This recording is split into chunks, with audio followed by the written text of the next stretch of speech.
It began, as many wartime secrets do, not with explosions or gunfire, but with silence, coded silence.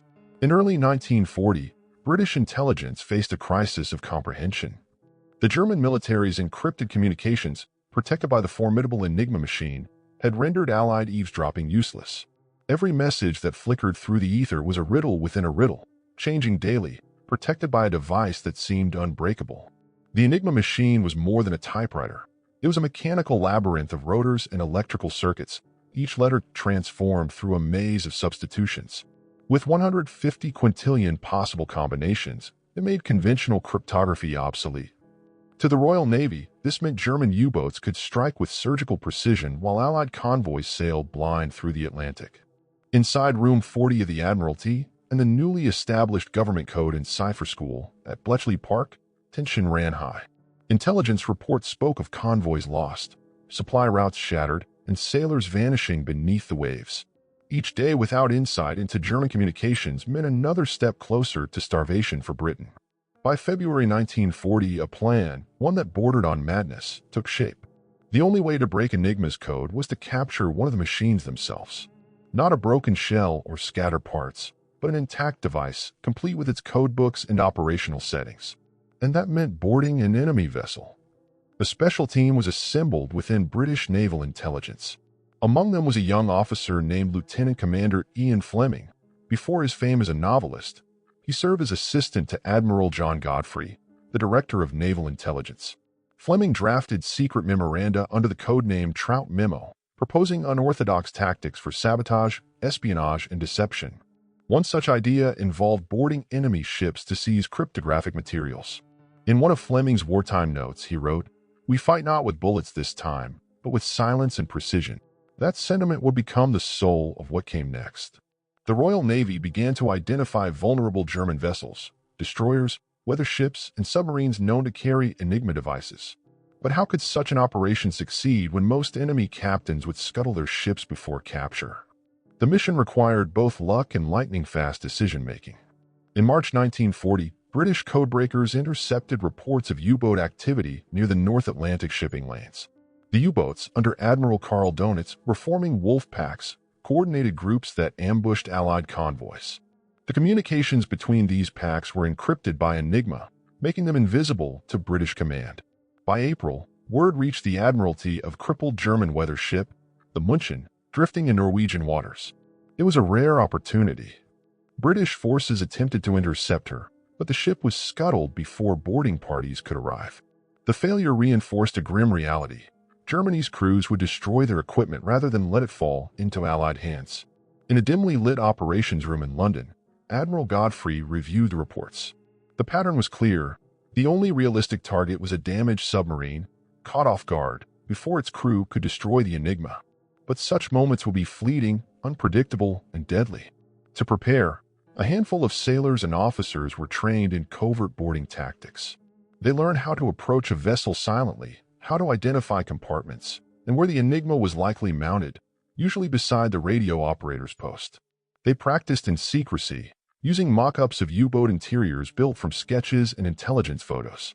The mission, though unannounced, had a name whispered among those few who knew: Operation Ruthless, a ruthless necessity born of desperation. The Admiralty authorized reconnaissance flights and prepared ships in the North Atlantic to act at a moment's notice. Still, the greatest enemy was time. Britain stood alone against the Axis, and every lost convoy meant thousands of tons of supplies vanished beneath the waves. Without cracking Enigma, there could be no defense, no counterattack, no survival.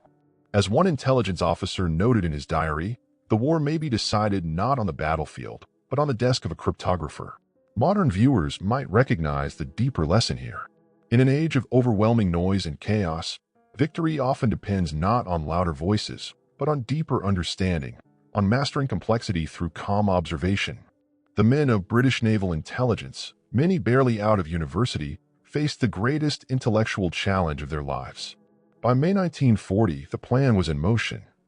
British destroyers and corvettes patrolled the North Atlantic, listening for faint distress signals from crippled U-boats. They waited for the impossible moment, a German crew abandoning ship before their codes were destroyed. Few believed it would ever happen. Yet among those who did was a young officer aboard HMS Bulldog, a man named Joe Baker Creswell. He studied his orders in silence, aware that the next radio call could lead to either a miracle or a massacre. The tension in the Admiralty was palpable. Every night, analysts at Bletchley Park stared at streams of meaningless letters, praying for a break. They didn't yet know that their salvation would come not from mathematics, but from courage on the high seas. The stage was set. A storm was brewing over the North Atlantic. Somewhere beneath those dark waves, a German U-boat would soon make a fatal mistake, and with it, the greatest secret of the war would begin to unravel. But that moment was still ahead. For now, the British waited, listening, decoding, and hoping that one day soon, the silence of Enigma would finally speak. The morning of May 9, 1941, began like countless others on the North Atlantic. Gray skies, restless waves, and a cold wind cutting across HMS Bulldog's deck. But by midday, the silence of the sea was broken by a faint, coded distress signal. Somewhere nearby, a German U-boat was in trouble. The vessel was U-110, commanded by Captain Lieutenant Fritz Julius Lemp, one of the Kriegsmarine's most aggressive submarine captains. Lemp was already infamous. He had ordered the sinking of the passenger ship Athenia at the very start of the war, mistaking it for a troop carrier. Now, fate had caught up with him. British destroyers Bulldog and Broadway, along with the corvette Aubrietia, were escorting a convoy through the Atlantic when sonar detected an incoming U-boat. Within seconds, depth charges were set and dropped. The sea erupted in thunder. Below, the crew of U-110 fought to maintain control. The submarine shuddered violently, power flickered, and instruments shattered. Lemp ordered an emergency blow. Ballast tanks vented, and the U-boat lurched upward, breaking the surface in a plume of white spray. On the bridge of HMS Bulldog, Commander Joe Baker Creswell saw the enemy emerge like a wounded animal. "Prepare to ram," he shouted. Then, a moment later, he countermanded the order. The U-boat's deck crew was already abandoning ship, diving into the icy water. What Baker Creswell decided next would change the course of the war. Instead of finishing off the enemy with gunfire, as protocol dictated, he ordered a boarding party to prepare. "We're going in," he said quietly. "Take what you can before she sinks." Lieutenant David Baum, just 20-year-old and commanding Bulldog's first lieutenant's boat, led the team. They climbed into a small whaleboat and rowed across the heaving water toward the crippled submarine. Every man knew the risks. U-boats were often booby-trapped to self-destruct. One explosion could obliterate them all. When they reached U-110, its conning tower loomed above them like a tombstone. Baum shouted for survivors, but none answered. He climbed aboard and peered into the hatch. A foul stench of diesel and seawater filled the air. Inside, the narrow corridors were dim, lit only by the weak glow of emergency lights. What they found inside was both eerie and miraculous. Charts scattered across the table. Coffee mugs half-filled. The Enigma machine sat bolted to a desk, untouched. Baum realized instantly what it was. He later wrote in his diary, "It was as if the sea itself held its breath. Everything was exactly as the crew had left it, alive yet silent." With no time to waste, the sailors gathered everything they could: signal logs, cipher books, rotor settings, and code sheets. They filled canvas bags and passed them up to the deck. One of the men unscrewed the Enigma itself from its mount, wrapping it in oilskin to protect it from seawater. All the while, HMS Bulldog circled nearby, ready to rescue or cover the team if the U-boat went under. Minutes stretched into hours. Each creak of the hull sounded like a countdown. Then, without warning, the submarine shifted. A rush of seawater surged through the compartments. "Out! Out!" Baum shouted. They scrambled back to their boat just as U-110 began to slip beneath the waves. From Bulldog's bridge, Baker Creswell watched as the captured vessel slowly vanished into the Atlantic. It was 3:15 p.m. The boarding party returned, soaked, exhausted, but alive, carrying the most valuable cargo of the war. That night, under strict radio silence, the Bulldogs steamed towards Scapa Flow. No one outside the Admiralty could know what they had found. Even within the convoy, the incident was recorded as a routine U-boat engagement. In London, when the intelligence officers opened the waterproof bags, they realized what they were holding. The Enigma machine was fully functional, and the cipher sheets matched the Kriegsmarine's operational codes for the coming weeks. For the first time, the Allies could read the enemy's messages almost in real time. The success was so monumental that Winston Churchill himself was informed within hours. His response was simple: the secret must not be known, not even to our friends. And so, the event was buried under layers of classification. The crew of HMS Bulldog received no public recognition. Even decades later, many went to their graves never speaking of what they had done. Modern historians often compare this moment to a psychological turning point in warfare, the realization that intelligence, patience, and presence of mind could alter the balance of an entire conflict.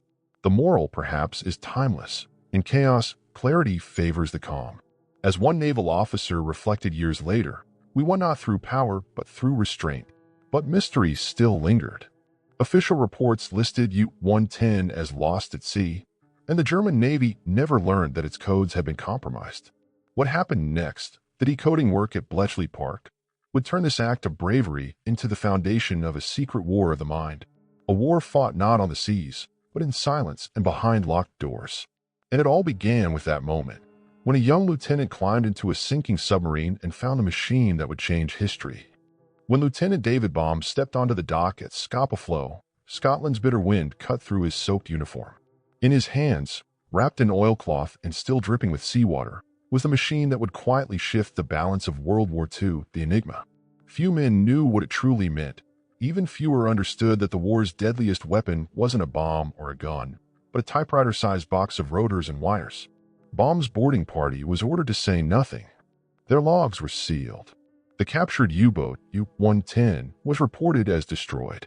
Its crew, rescued from the Atlantic, was kept in isolated prisoner camps, unaware that their machine had been taken intact.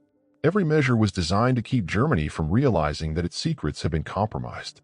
The Enigma machine and its codebooks were sent south to the unassuming country estate known as Bletchley Park, a place that would soon become legendary. Hidden among the Buckinghamshire fields, this was Britain's nerve center of cryptography.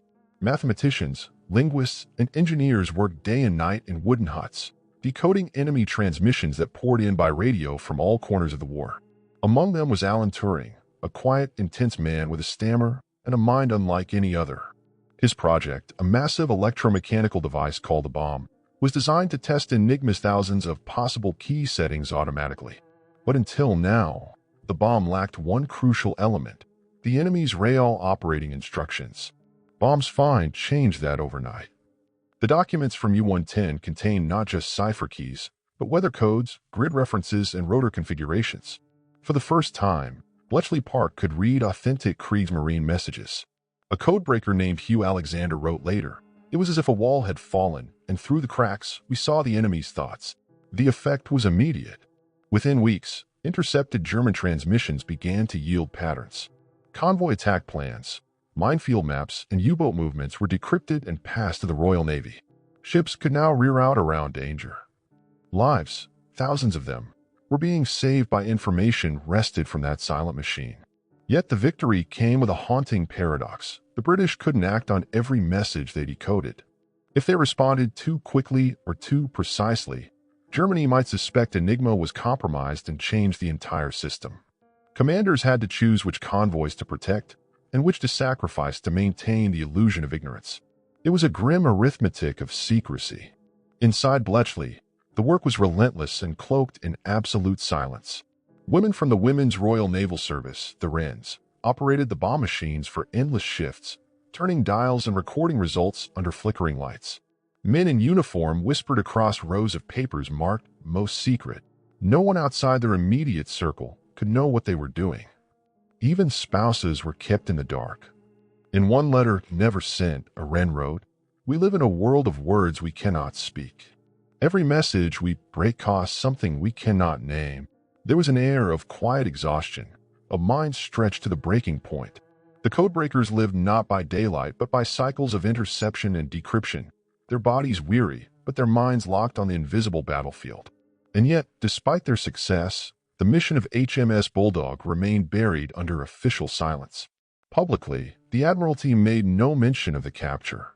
Even among Bletchley's workers, only a handful knew that their miracle had come from the deck of a destroyer in the North Atlantic. Modern intelligence officers often describe this as strategic invisibility, winning a war not by exposure, but by erasure. As one of Turing's colleagues later reflected, We had to let the world think we knew nothing in order to know everything. By late summer of 1941, British decrypts, known under the code name Ultra, began flowing to the Admiralty and to Churchill himself. The Prime Minister reportedly called the information "my golden eggs," yet even he insisted the operation remain invisible. "The goose must not be disturbed," he told his staff. Still, questions lingered. How had U-110 remained afloat long enough to be boarded?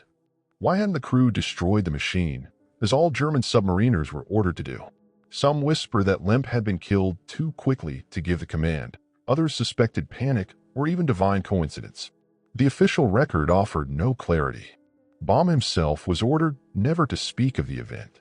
For decades, his diary remained locked away.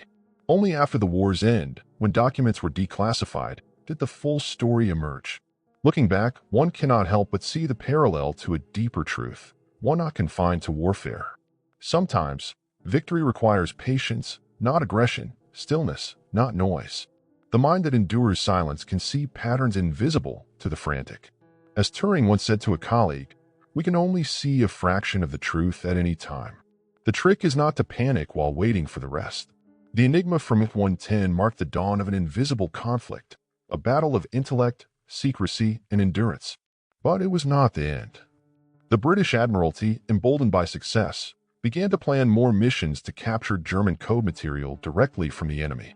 Yet one such operation, launched months later, would vanish into secrecy so deep that even Bletchley Park never knew its outcome. It would be called Operation Ruthless, and it would take the silent war into stranger waters.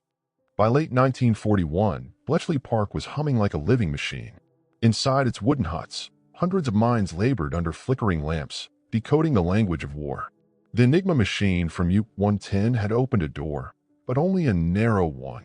Germany's Navy quickly tightened its procedures, and new versions of Enigma, with more rotors and stricter discipline, once again shrouded their communications in darkness. The British Admiralty knew they needed another breakthrough, another daring capture, before the enemy changed their systems completely. That urgency gave birth to a new and highly secret mission, Operation Ruthless. The concept was audacious, even by the standards of naval intelligence. The idea came directly from Commander Ian Fleming, now serving under Admiral John Godfrey. His proposal, drafted in a top-secret memo, suggested using a captured German aircraft to stage a fake crash landing in the English Channel. Disguised British officers would pose as Luftwaffe aircrew, sending out a distress signal. When German rescue boats arrived, the team would overpower them and seize their Enigma materials. It sounded like something from the spy novels Fleming would one day write, but this was no fiction. The plan was approved in principle. A captured Heinkel He-111 bomber was prepared for the deception, and a small team of handpicked naval officers trained for the operation. Fleming himself was scheduled to observe from a nearby motor torpedo boat.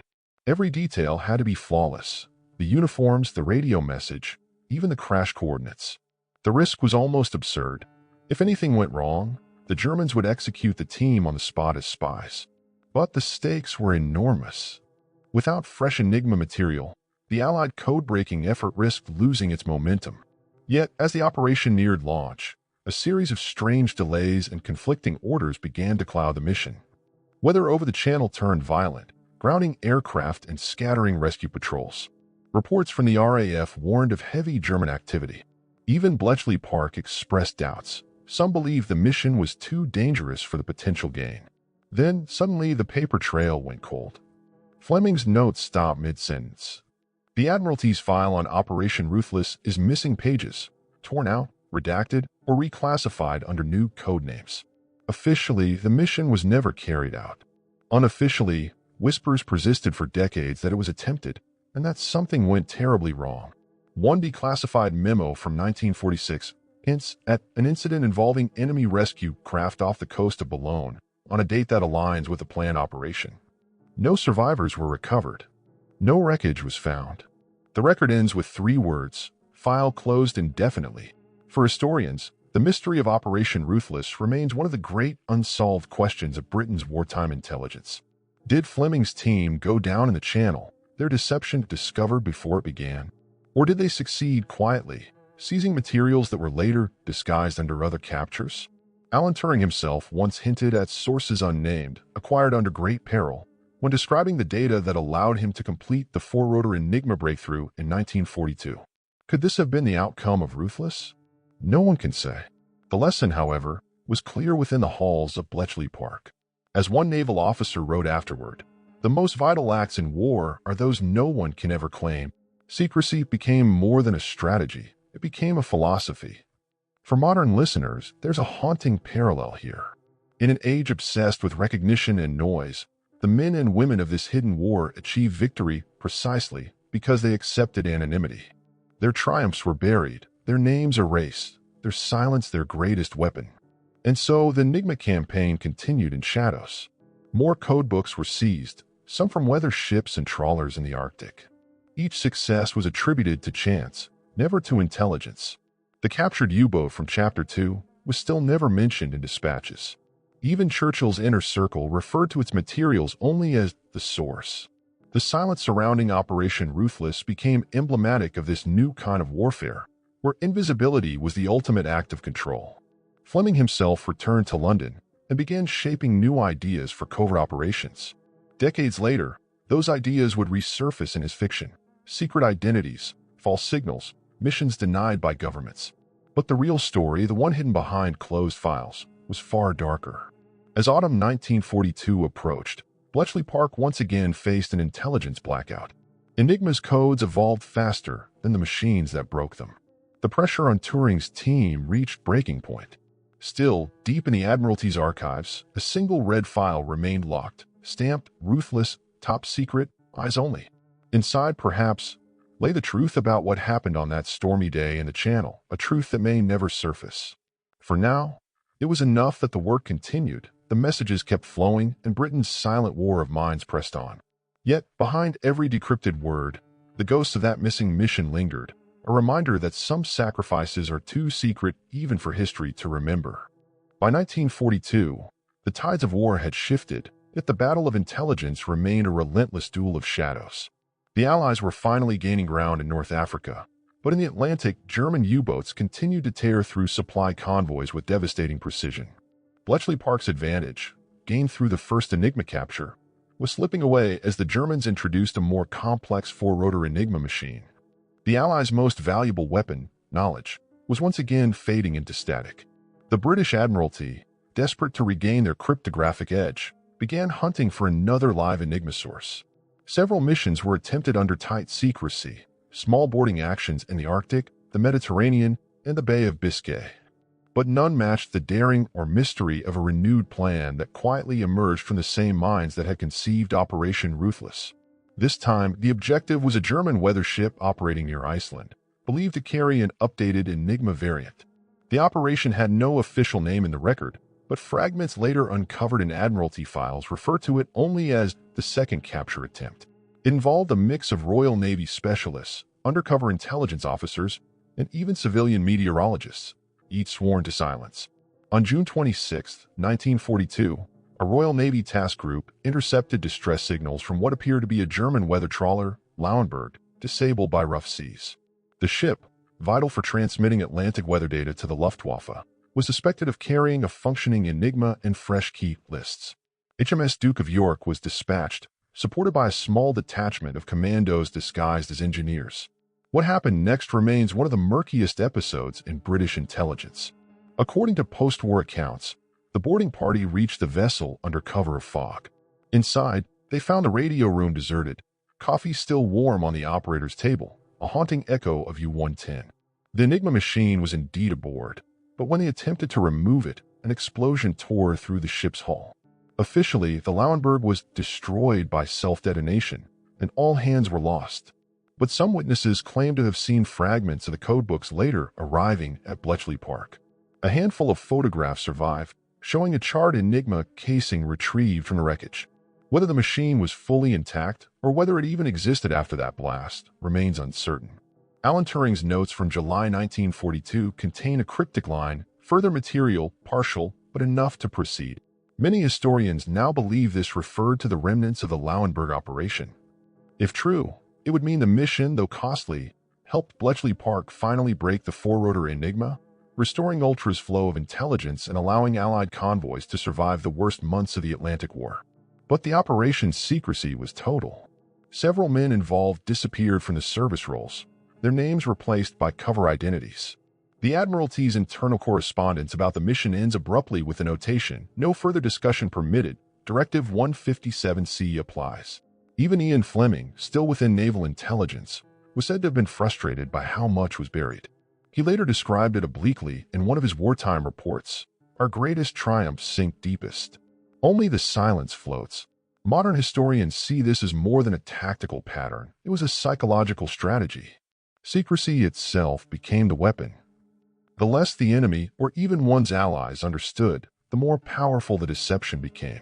For those at Bletchley Park, however, the emotional toll was heavy. The victory they achieved daily could never be celebrated. The deaths at sea, the losses endured to capture mere pages of code, these were sacrifices swallowed by classification. "We fought a war of minds," recalled one Wren decades later, "and lost our peace in winning it." In a sense, the story of the second Enigma capture mirrors the inner war we all fight, the tension between knowledge and burden, between knowing the truth and being unable to share it. In the quiet rooms of Bletchley, codebreakers faced their own battles with exhaustion, secrecy, and doubt, proof that even intellectual wars demand human endurance. As 1943 approached, Ultra once again illuminated the dark Atlantic. U-boats began to fall prey to Allied counterattacks. Convoy routes adjusted just hours before ambushes. The advantage had returned to Britain, thanks to information few would ever know the source of. Yet the disappearance of those who carried out that second mission left behind unanswered questions. Who ordered the final explosion? Was it sabotage, or a desperate act of erasure to protect what they had seized? The official records never say. But among the classified files in the Admiralty's archives, one final note remains, and signed, dated July 1942. Mission accomplished. Vessel lost. Material secured. History will not record. And indeed, for decades it didn't. The world would not learn of these invisible victories until long after the war ended. But as the guns began to fall silent in 1945, those who had kept the secret were left with a question of their own.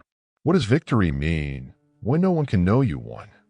That question, and the emotional aftermath of silence, would finally come to light in the post-war years, when the truth of Enigma was declassified.